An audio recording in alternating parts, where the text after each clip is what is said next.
Three things you must always ask yourself before you say anything, which is, does this need to be said? Does this need to be said by me? Does this need to be said by me now? 3 fucking marriages it took me to learn that. That was a very important clip, and it burned itself into my mind. That was Craig Ferguson, right? He asked extremely relevant questions. I wrote them down so I wouldn't lose track. I just got done with the gym, and I'm a little brain foggy. So listen to this. Let me cook here. Okay. 3 things by Craig Ferguson. He asks, does this need to be said? Does this need to be said by me? I lost a nail. All right. Does it need to be said now? All right. When you're a tarot reader, the rules change a little bit, but you still have to ask yourself some pretty important questions. Let me cook a second. Like I said, we're going to get around to a point. Is it relevant to their original question? Are they prepared to hear it? Will it change anything, or will it cause stress? Sometimes subjects come up in life, in your head, while you're doing a tarot reading, and you don't know if you should bring it up. Things that can be traumatic can show in a reading for somebody. They might be coming to you for just a love reading. But when you start to get into the cards, you start to see other warnings pop up. So as a tarot reader, you have to ask yourself these questions. Is it relevant to the original question? Are they prepared to hear it? And is it going to change anything, or will it cause stress? You have to find out, does it need to be said? Does it need to be said by me? Does it need to be said now in our own way as a tarot reader? And that can be really hard, because there's examples of warnings like death predictions.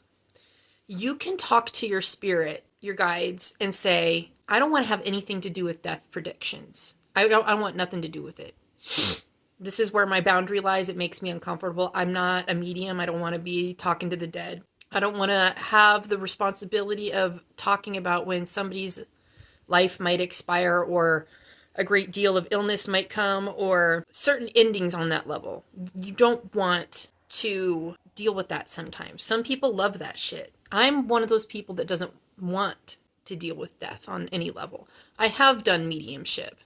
I just don't love how it feels.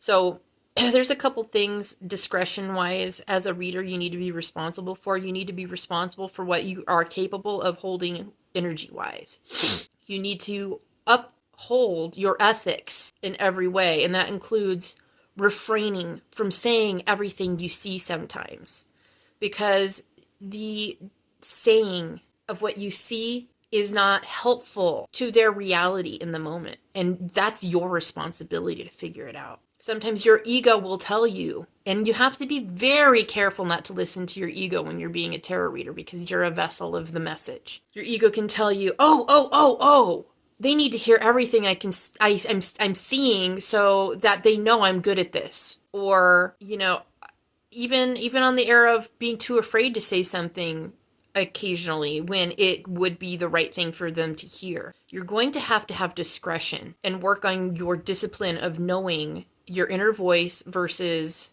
noise in a reading. It's one of the things I teach in my Skool, the Unlearning Lab on Skool. These are things that only experience as a tarot reader will teach you. And somebody like me, who's been doing this since 2005, has run through a lot of these scenarios, but a lot of my students haven't. And it came up today that there's uncomfortable predictions arising in their lives, and they don't know exactly how to handle the aftermath emotionally or the current of the reading when it comes up.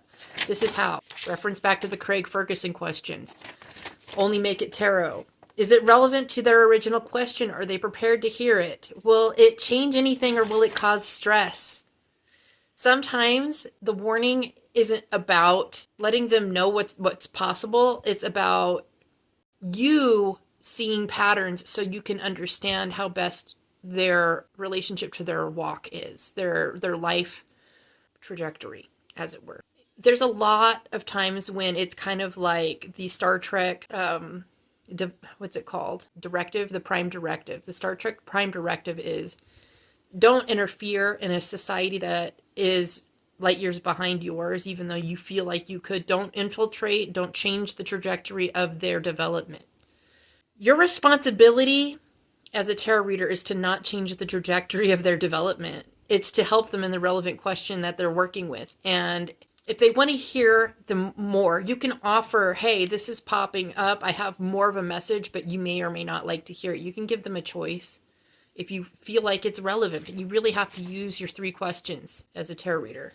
So that's my big sister talk for today. You know, it's not as easy as it looks. It's not as easy as it looks. There's a lot of pretenders on TikTok. There's a lot of people that are pretending to know astrology and pretending to know how to read cards, and they're using ChatGPT, or they're saying they know when they don't.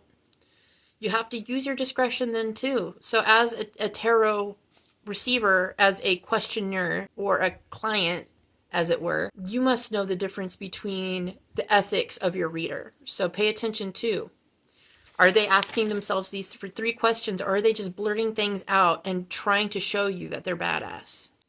These are questions to ask yourself. Anyway, this is long enough. Love you guys.